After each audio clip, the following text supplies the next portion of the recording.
How's it going, guys? And today we have another excellent video for you all to watch. And yes, you read that right. We are bringing back Nikke scaling. Woohoo!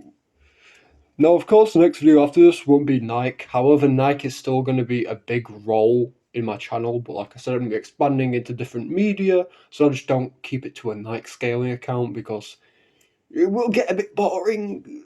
Usually it does. So before I start, please, as always, like and subscribe because we are approaching 500 very closely now. I know I mention it every video, but you get the point. This video will be a lot more easier to understand since the feats are in your face and the calculations are pretty much in your face too. It won't be as complex as the last video because the last video generally was so complex that I actually messed up on the notes and I had to actually clarify that I actually missed some stuff in my script in the comment section down below. So yeah, it's not as complex as the last one at least. So who's on today's topic? Well, it will be Cinderella, the heretic who turned basically back into a regular pilgrim, and possibly top 3 in verse. But we'll get into that later. Now, for background, Cinderella is basically an improved Grimm model, the second generation, which basically means she's an improved goddess model, which already puts her pretty high, but we'll get into that in a minute. Which kind of means she's somewhere like above the LG goddess squad, excluding Lily West and Red Hood, because those two are fucking like wolves in sheep clothing. In terms of the other characters, they just outclass them in every way.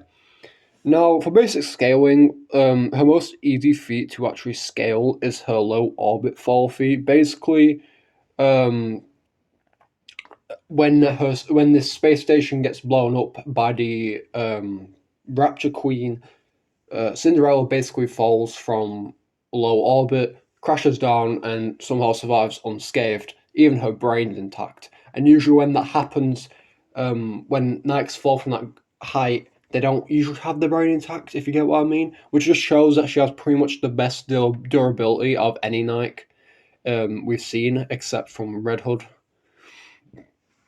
No, she's also completely sleeping after this. She isn't awake, but she's asleep, which is really insane to me. I mean, you just fell from high space. Like, you literally fell from space, to be honest, and you somehow just take a nap after it. It's just funny, to be honest. Now, this is roundabout small building for the scaling aspect, so here's the scans. It's a pretty good shit for baseline. Now let's go into the juicy shit. Not literally, and I know I mention every video, but not literally. Most shockingly, Cinderella was actually able to solo the entirety of her own squad with her bare hands. This squad basically upscales the OG Goddess squad, so she's already pretty fucking strong in terms of inverse.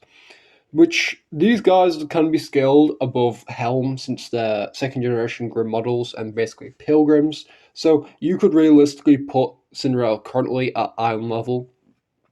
And she actually does have it in multiple instances of being around about Iron level, as we'll see in a minute. Now, this wasn't actually a one-on-one fight. She legitimately took on the squad by herself. So she didn't just like seclude a character and then go one-on-one. She legitimately went in fully into the squad and basically one-shot them all, which is insane. But the most obvious feat comes from the Red Hood event, where it basically just proves that the second generation Grim models are just in another level than the OG Goddess squad. And in this feat, it features her legitimately soloing the OG Goddess squad and literally has them all on the floor, like legitimately begging for mercy. They don't actually beg for mercy, but you get the point. Of course, this excludes Red Hood since she wasn't there at the time, and then Red Hood does eventually beat Cinderella pretty badly. The probably most devious beatdown in Nike history. Um, Now, this would, of course, also put out Supersonic because Scarlet, which was a character which was absolutely destroyed by Cinderella, is a character who's been said to move at supersonic speeds, or aka faster than sound. So, where does this actually scale her?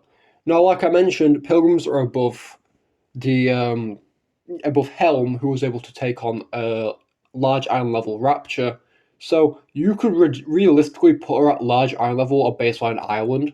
So pretty good. So large iron level with supersonic speeds as a baseline. Now let's go into our hacks. Now in terms of hacks, let me be honest, this MF is pretty much stacked as shit. She's preaching on Red Hood's level of the amount of decent hacks she has. So, for starters, her glass slippers, basically her main ability, allows her to create shields and also transmutate, and also possible attack reflection. Now, basically, like I mentioned, her entire weapon is a literal shield, which defends her from literally any types of bullets or rockets and even blades. These shields are basically able to transmutate, so basically you cannot attack any corner of her because these shields will just change directions and so on and so forth. So you legitimately cannot catch her off guard because these shields will just catch you in the act. Unless you're faster than her, then you of course will get hit on her. However, through the Red Hood event, Red Hood actually fires a round into one of these glass slippers. And the funny thing is, when she does, the attack is sort of reflected off the mirrors within the weapon and reflected back at Red Hood. Of course, Red Hood dodges this, but it just goes to show that she has attack reflection in a sense. Now, she should of course have beam manipulation. The glass slippers primarily, its defensive system, and it features beams. So she would of course have beam manipulation, since that's what the glass slippers usually use as a defensive tactic.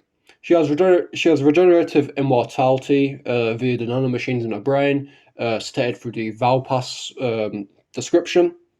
She has a complete resistance to fire. Literal fire doesn't do shit to her. I mean, she literally walks through it unharmed. And the cauldron, which is a weapon controlled by, I think it was Hansel and Gretel. I think that was the name. This weapon is basically pure fire, and it did fuck all to her. And you could also roundabout say this explosion could reasonably be like nuke level-ish, like a mini nuke, since I'm pretty sure within the event it'll stay to create a mushroom cloud of sorts. So, already pretty good in terms of resistances. She also has levitation passively, since her generator, which is controlled by her brainwaves, allows for minor levitation. Now, also for basic shit, which I didn't actually put in my script, she should also have resistances to disease, like basically all Nikes. Here's a scan. And yeah, that's pretty good shit. So, inverse, where would she actually scale, and how strong would she be in a tier list of sorts? Now, realistically, Cinderella could reasonably be top 3. Now, she will only be outclassed by beings such as Red Hood and Rappy infused with Red Hood, and of course, Lily West. So she's pretty fucking strong to say the least. And it's not a surprise, since she got her own event, and usually when a character gets their own event, they do demonstrate insane feats. So it's not a surprise that a strong character like Cinderella got one. Anyway, thanks for watching. Please subscribe like always. We are approaching 500, like I mentioned at the beginning of this video. And yeah, click the bell so we never miss a video. And we'll see you next one. Bye bye.